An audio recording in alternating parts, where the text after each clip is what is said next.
My job as a food entrepreneur, this is what we really do. So we run Mercato Central. And as part of running Mercato Central, part of our job is that very regularly what we do is we have to vet. We have to, meaning vet, we have to look at different pasta dishes. People submit so many dishes at the same time to us to submit to be able to enter the market.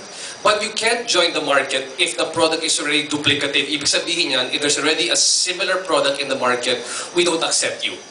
At the same time, even if you've got but you also, at the same time, you have to have a very, very new concept to come in. And one of the great concepts which people always bring to us is the idea of pasta. People always come to us with different pasta dishes, but the thing is right now, with the number of entrepreneurs who are coming up right now, you must realize with the growth of the Philippine economy, with the rise of the middle class, with the rise of the BPO sector, and these many things, more and more people, why are places like Mercato becoming more and more popular? Because the number of people buying food, their budget is increasing.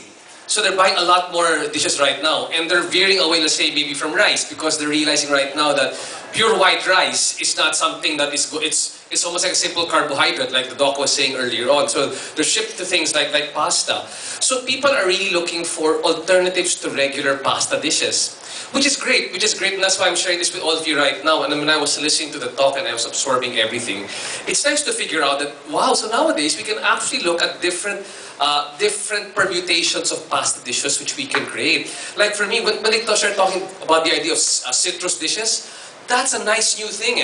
I want to share the gospel of food entrepreneurship at the same time. What are the creative things that you can do with a dish? Because there's only so much new fettuccine, new marinara dishes, new regular dishes. What more can we add to that one? Diba? What more can we as mommy bloggers, how can we encourage food entrepreneurship? How can I as a mommy blogger or as a food blogger encourage people to get more creative when it comes to their food, diba? What's the next step that we do?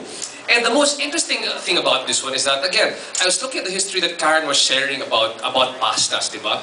The unique thing about the Philippine culture is that we are really an artful blend of the East and Western foods. If you think about it, many nations don't have a combination of what we have here, of both Western and Eastern franchise foods. If you think about it, like may Tim Ho Wan ka dito pero may Krispy Kreme ka rin dito, di ba?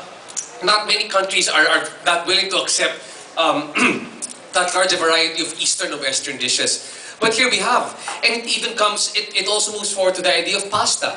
Am I not right? So it moves into the idea of, Chinese dishes, which use pasta, Philippine dishes, which is a combination of both Chinese and Spanish food, which use pasta, and Western dishes, which use pasta. So, wow, so there's a really large base for us to begin with. So what we're saying right now is, this is probably the best time for entrepreneurs and people who want to create new food dishes to start.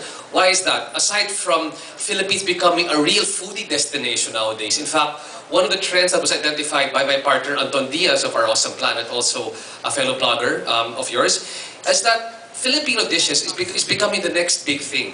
Filipino dishes are becoming the next big thing. They're only discovering right now the variety which we actually have when it comes to Philippine dishes. Because, what did they say? Sisig is one of the most heavenly dishes around. Or Anthony Bourdain talking about our dishes. And they haven't even gotten to pasta dishes yet because they're just finding it right now, wow, we've got a combination of Western and Eastern palates. So that means that we actually have the opportunity to create new pasta dishes which haven't been created before.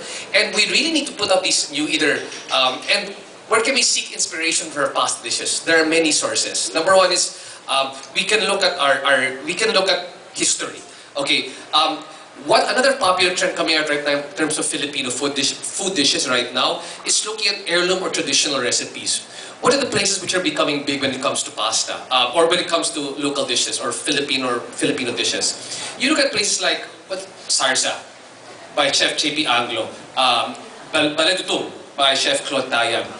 All these people are either taking heirloom dishes and making them new or reinventing them. And they're using, many of them use pasta.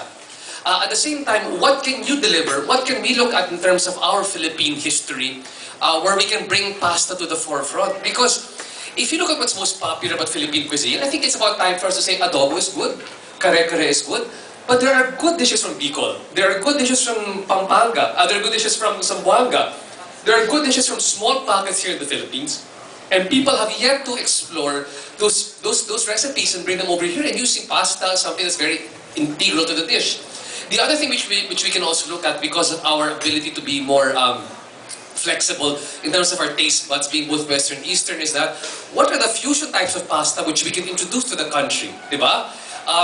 If you look at some of the dishes, really, some of these Chinese dishes, diba, they actually use Western pastas for the Chinese dishes, diba? So what are these Filipino dishes where we can use Western type pasta, or our al dente bronze cut type pastas? These are really great things which I want us to really explore when it comes to food.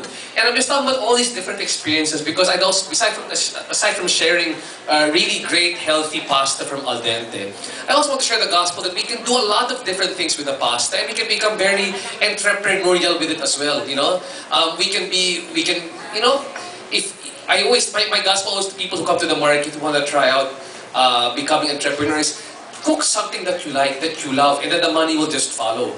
At the same